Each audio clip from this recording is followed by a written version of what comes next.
The use of red lights and sirens in emergency situations can certainly have its benefits, but there also can be a chilling reality to the practice of running hot. The assumption red lights and sirens always allow emergency vehicles to safely speed to their destinations is a dangerous and often deadly myth. It's not any guarantee that you have a straight shot from point A to point B. No guarantee at all. In fact, the only guarantee that comes with red lights, sirens, and high speed is one of increased risk. It's not uncommon that paramedics, firefighters lose their lives every year in this country going on these calls. Across the country, there are literally thousands of emergency vehicle accidents each year, a constant danger to the emergency vehicle crew, but an even greater threat to the driving public. It's very difficult to stop a fire apparatus, and you also have to understand that if you ever make impact with somebody, it's going to be very bad for the person that's on the receiving end, because we have 5 tons of machinery with us. Many accidents can be traced back to the inability to see and hear approaching emergency vehicles.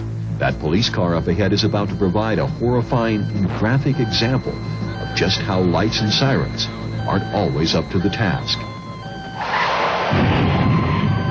These warning devices, especially sirens, will never be an effective warning for the motoring public because they just don't work the way they're intended. 20 years ago, a federal study concluded sirens simply couldn't be heard well enough to be effective.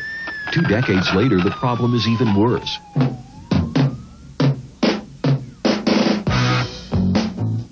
Today, high-powered car stereos can block out the loudest exterior sounds. And auto engineers have made many new cars virtually soundproof.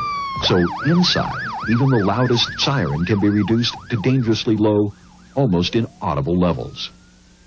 I guess what I'm going to tell you is that we're aware of that, and we do a drive accordingly. We almost assume that you can't hear us. If you can't hear a fire engine or ambulance coming, you may not be able to get out of its way. And if you find that a troubling thought, consider this. A real and often overlooked concern is how skillful, how well trained, how qualified does a person have to be to get behind the wheel of a rig like this and take to the streets red lights and sirens? The answer may shock you. While major fire departments and many large ambulance services will not allow anyone behind the wheel without extensive driver training, most states like Utah don't require it. While you can't ride a motorcycle on the streets without passing a test and getting a special license, you can drive one of these, red lights and sirens, as fast as you want, right through the heart of most small communities. No experience required. It's a risk that I would be very, very wary of assuming. I wouldn't want to be in the position of having people out there driving those machines that have not had the proper training. But that's exactly what's happening every day.